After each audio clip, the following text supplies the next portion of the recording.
There is always something special happening in our communities, and Wish TV is committed to shining the spotlight on those who are making a difference. From the All Indiana Podcast Network and Wish TV, this is Behind the Eight with Wish TV's entertainment insider, McKinzie Roth. I'm McKinzie Roth, entertainment insider here at Wish TV with a brand new Behind the Eight. And man, oh man, do I have a guest for you here on the All Indiana Podcast Network.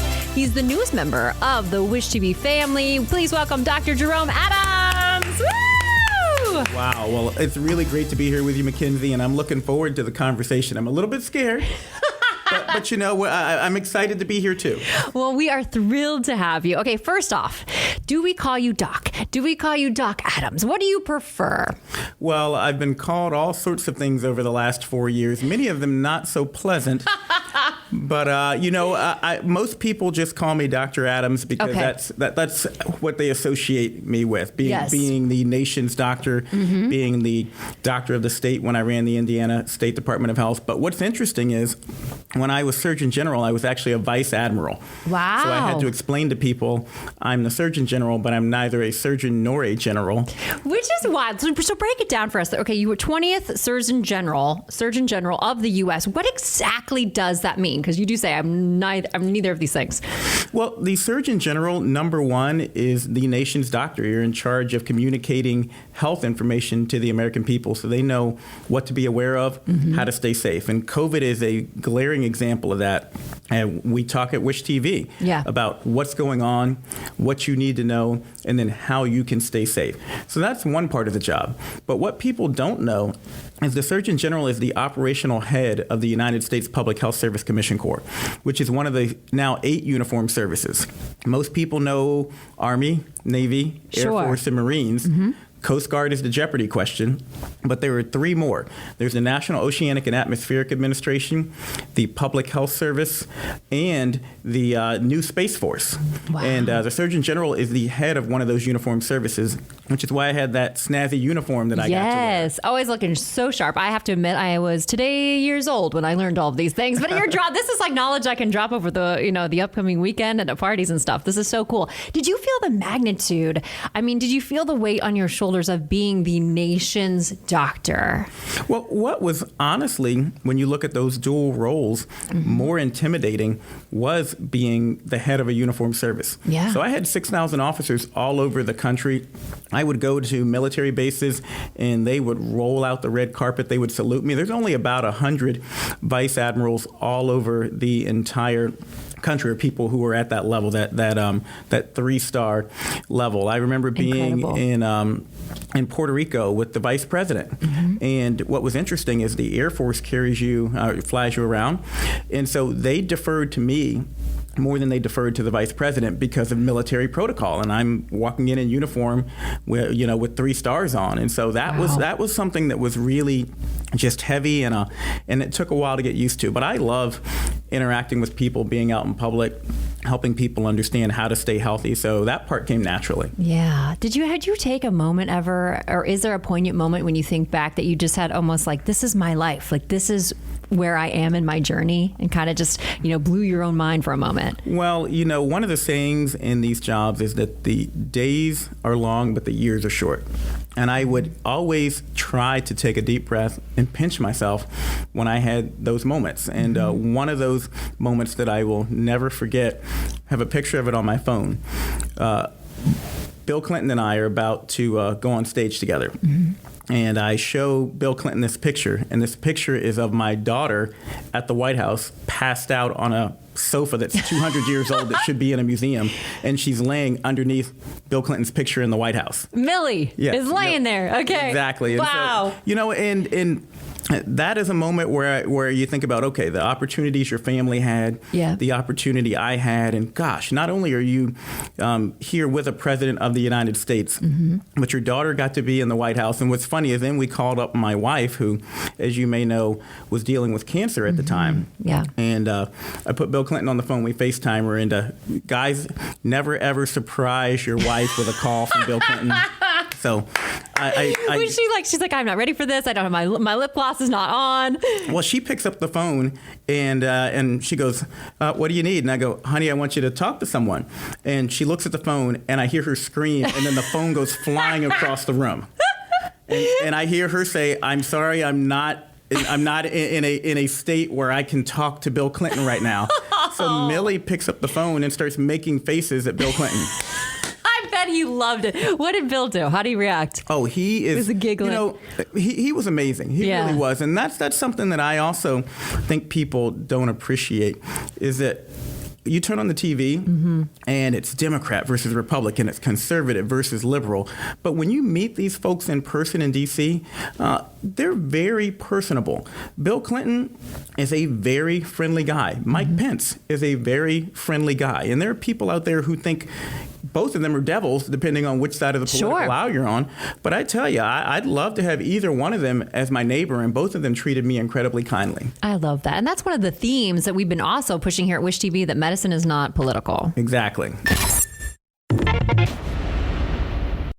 What can 160 years of experience teach you about the future? A lot. Especially when it comes to protecting what matters. At Pacific Life, we've helped people and businesses confidently embrace the future with life insurance, retirement income, and employee benefits. With strategies built on strength and trust, and a promise to be here for you today and tomorrow. Ask a financial professional how Pacific Life can help you today. Pacific Life Insurance Company, Omaha, Nebraska, and in New York. Pacific Life and Annuity, Phoenix, Arizona. Audible's romance collection has something to satisfy every side of you. When it comes to what kind of romance you're into, you don't have to choose just one. Fancy a dalliance with a duke, or maybe a steamy billionaire. You could find a book boyfriend in the city and another one tearing it up on the hockey field. And if nothing on this earth satisfies, you can always find love in another realm. Discover modern rom-coms from authors like Lily Chu and Ali Hazelwood, the latest romantasy series from Sarah J. Maas and Rebecca Yarros, plus Regency favorites like Bridgerton and Outlander. And of course, all the really steamy stuff. Your first great love story is free when you sign up for a free 30-day trial at audible.com/Wondery. That's audible.com/Wondery. And so tell us a little bit about your journey from D.C. back to the homeland, which we're so proud to have you, Indiana. Well, just really glad to be back here. What is fascinating is my kids, who are 17, 15, and 11, had never lived anywhere else in their life before we moved to Washington, D.C. We actually moved from one side of the street in Fishers to the other side of the street. And that was the big move. And that was the big move. Yeah. So they didn't change school districts, didn't change friends. And this was really a big deal to pick up my family and move them across the country to Washington, D.C. So, you know, they did okay. Kids are resilient. But the challenge was right about when they were getting into their groove, we said, okay, time to move back to Indiana. Sure. But Indiana was great. People here are just so kind, and people stayed connected with us when we were out there. They sent us, they really wrapped their arms around my wife when she was going through her cancer journey. Yes. Sent us meals. People came out to visit. And so when we came back, it was like we didn't miss a beat. I love that. Let's talk about your beautiful wife, your better half, if you will, and let's talk a little bit about her journey. Well, absolutely. So my wife was diagnosed with cancer about 9 years ago. Okay. She had a mole on her leg. She went in, got it checked out. They did surgery, and they thought they had clean margins, so they thought everything was fine.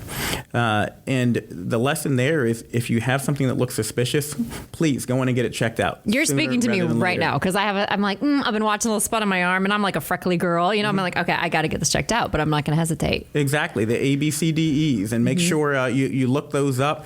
Make sure you understand risk factors for skin cancer, because it is very treatable if you catch it early. And unfortunately, in Indiana, where you've got people out in the farm who don't put on sunscreen, my wife was someone who loved the tanning bed.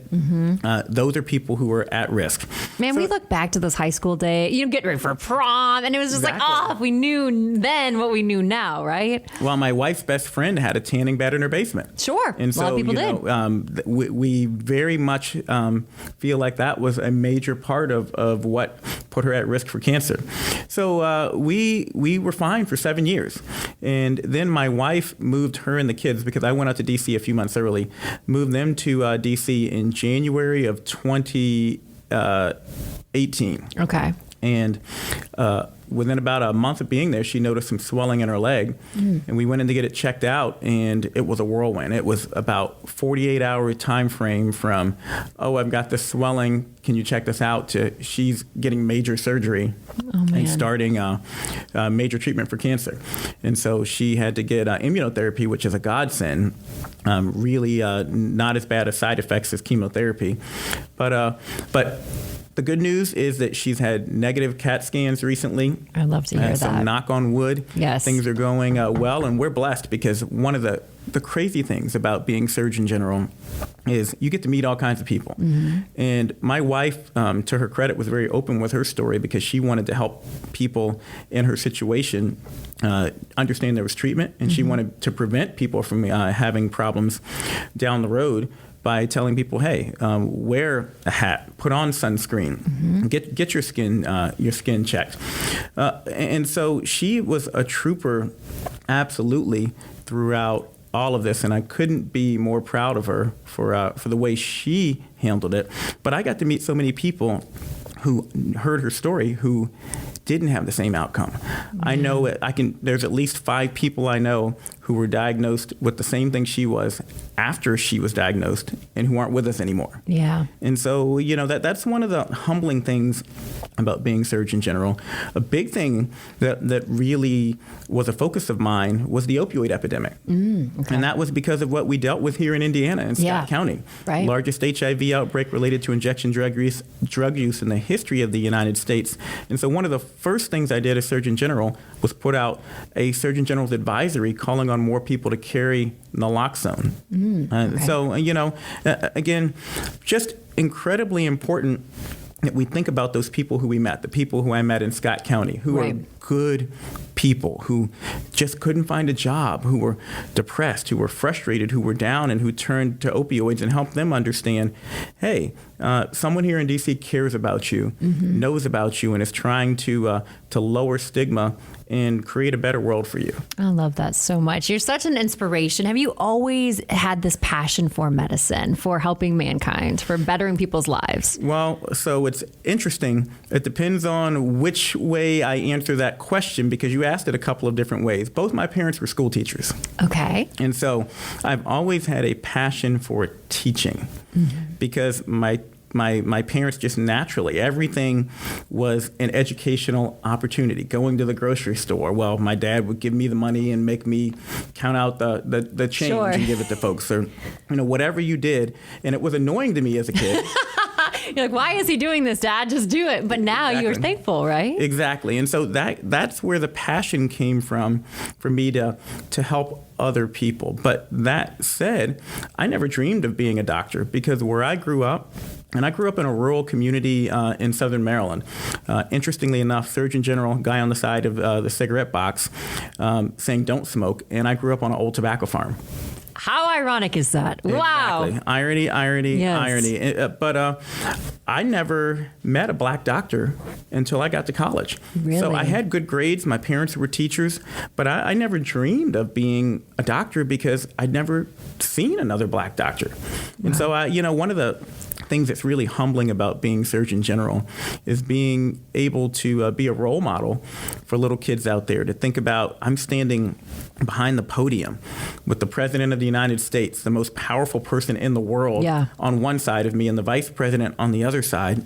And there are little kids, black, brown, white kids, all, rural kids who are looking at me and saying, oh my gosh, I have something in common with him. Right.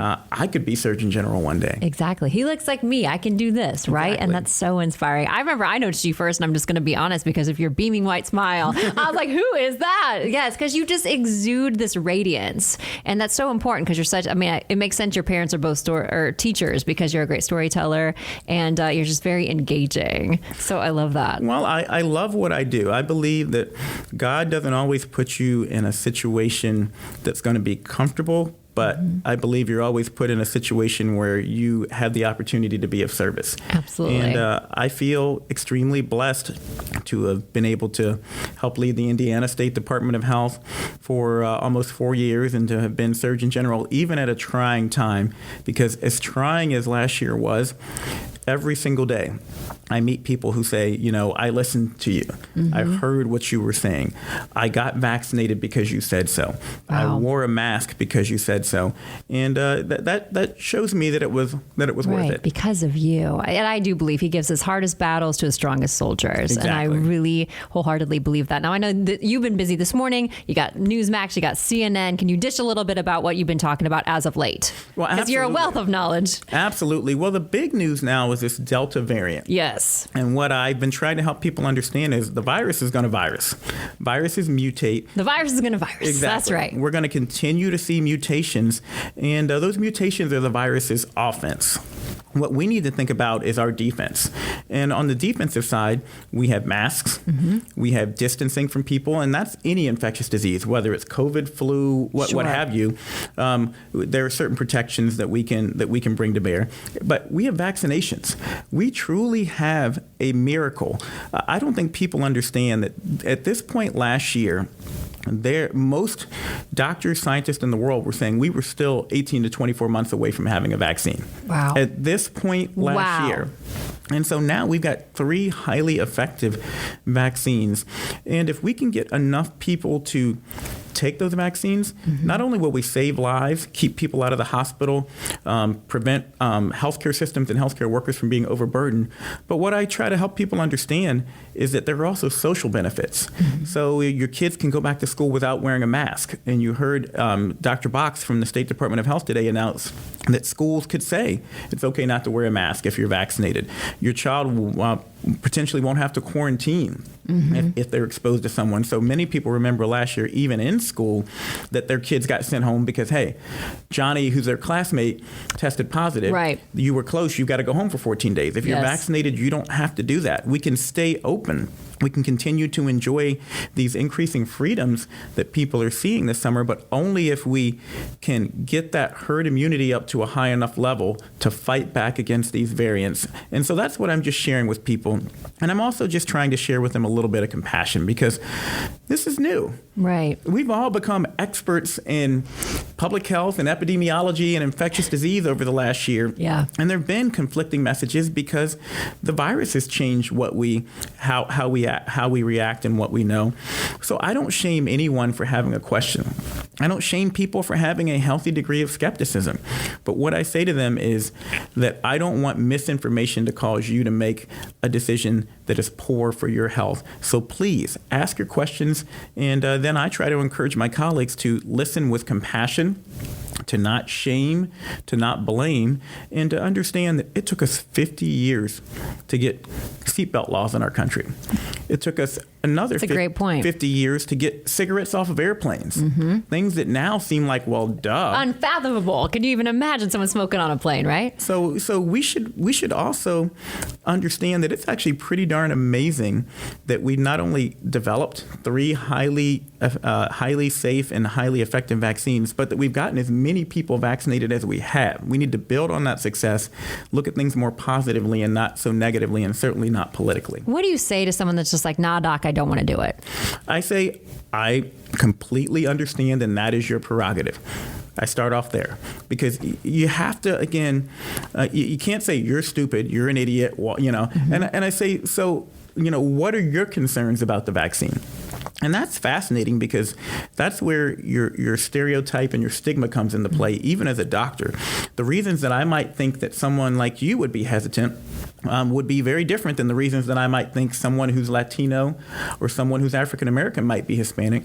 But then you ask them, and in many cases, it's something as simple as, well, I heard that this can cause you to have fertility problems. Sure. Well, and that's a popular thing that has gone through. It is. And there's so many people I've talked to where I've explained to them, no, that's false. That's not true. And I was involved with the studies.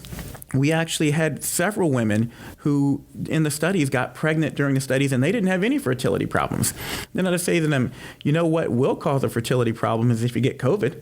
Right. You can't get pregnant if you're in the hospital or you're 6 feet under. That's a great point. And so, you listen to people's concerns.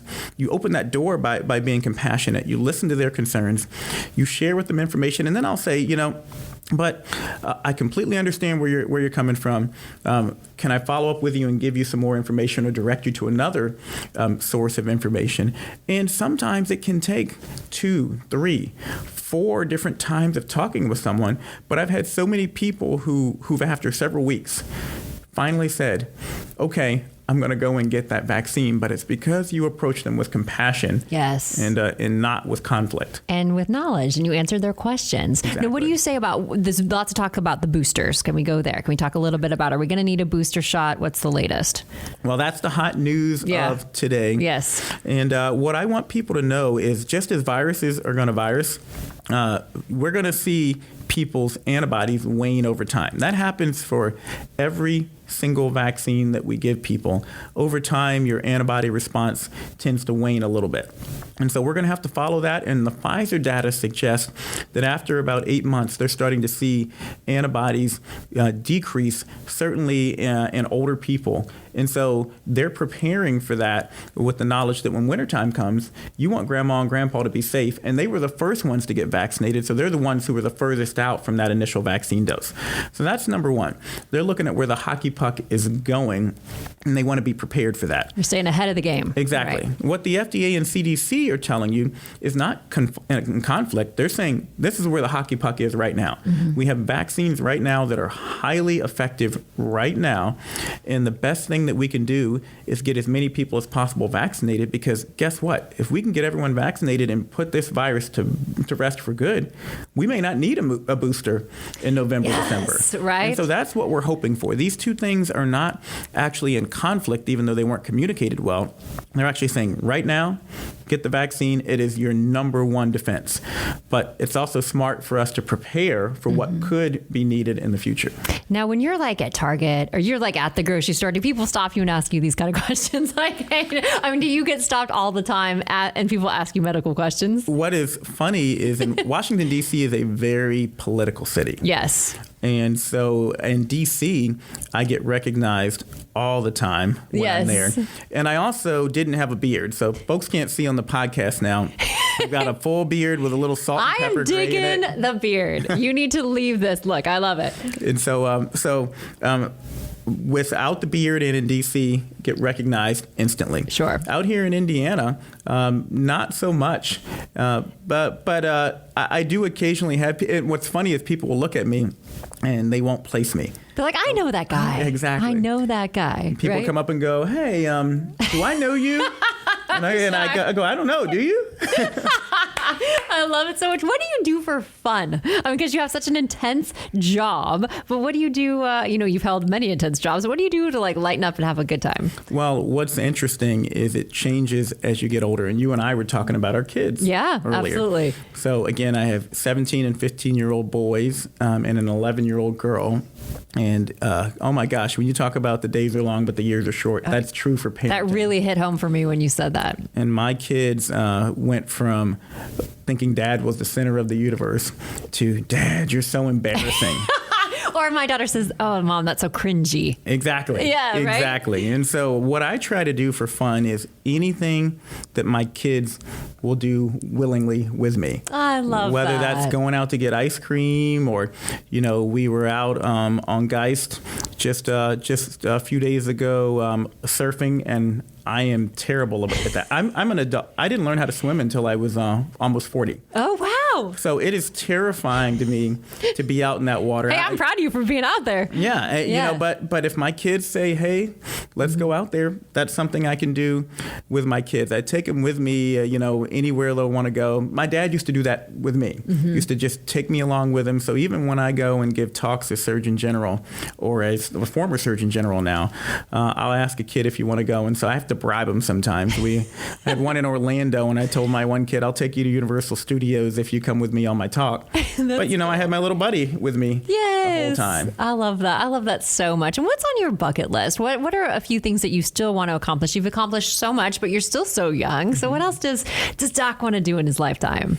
Well, I'll say something that may sound odd, but it's very honest. one of the things that I really want to do is leave some financial security for my kids and my family. Sure. And so people don't understand the price that public servants pay. And I took a 75% pay cut to be Surgeon General of the United States. And I'm not asking anyone to feel like poor me, but people don't realize that. Exactly. They don't. That's money that wasn't going into my kids' college funds. Mm-hmm. That's money that I wasn't putting away in my 401k so that my wife and I could retire mm-hmm. a year or 2 or 3 or 4 sooner. And so one of the things that I'm trying to do is make sure we can get the kids ready for college. Yep. That's on my and you got 3 of them. So exactly. Yeah, exactly. Exactly. So that's on the bucket list plan. And it's, the other thing I'm trying to do is just figure out areas where I can continue to have a unique impact mm-hmm. on health. And I found that there's not a lot of room for someone who wants to be in the middle, who doesn't want to be partisan. Right. I'll tell you a really quick funny story. I was in Switzerland and I had to give a talk on the U.S. healthcare system. Okay. And this is the story I told people. I told them that when you look at Paris, France, and Berlin, Germany, these are 2 cities in 2 different countries. They speak 2 different languages. And during our last Great World War, they literally tried to obliterate each other off the planet. Right. That's how far apart they are. They don't speak the same language, and if either one had their way, the other one would not be here would right not now. exist, yes. But when you look at medical issues like women's health, like drug policy, mm-hmm. Like vaccinations, like how we feel about firearm safety, mm-hmm. these 2 places are more aligned on these medical issues than Boston, Massachusetts, and Dallas, Texas. That's incredible. And so, we've can't think of the better. I was going to say for better or worse, but I can't think of the for better. We've politicized and made binary a lot of these incredibly complex health issues. And what I really want to do is try to help people understand that no matter which side of the political aisle you're on, we all just want to leave a world for our kids that's better than the world that was left for us. That's right. And there's ways to do that. There's ways to do that if we come together. And we're trying to do that with COVID, and it's happening. You're seeing more and more people getting vaccinated. You're seeing more and more people rally around the virus as the enemy versus mm-hmm. each other as the enemy. I love that commonality. And to wrap up here, I want to know, what will your role, where will everyone get to see you all the time here on Wish TV? Well, one of the places you'll see me is at the Black Expo yes. Minority Health Fair right. Next week. I believe it's the 16th, 17th, and 18th.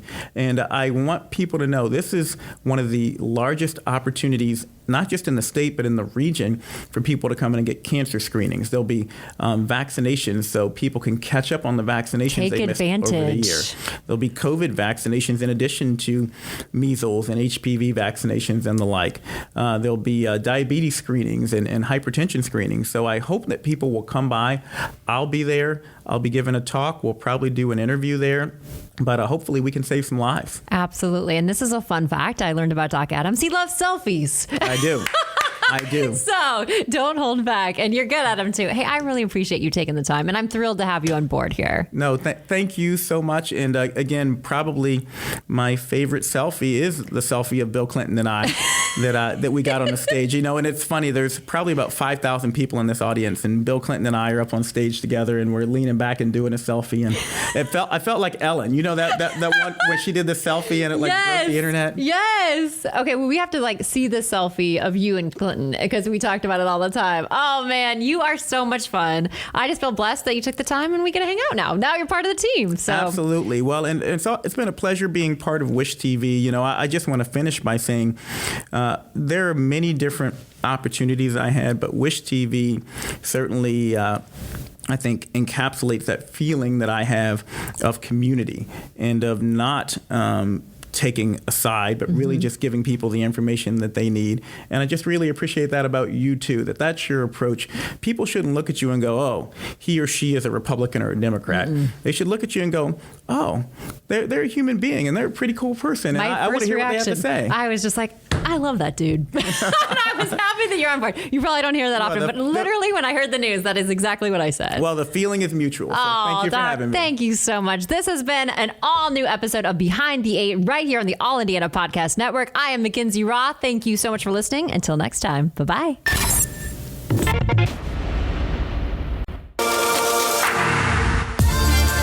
All Indiana Podcast Network and Wish TV. This is Behind the Eight with Wish TV's entertainment insider McKinzie Rock. Follow and subscribe to this podcast and discover even more great podcasts now at allindianapodcastnetwork.com.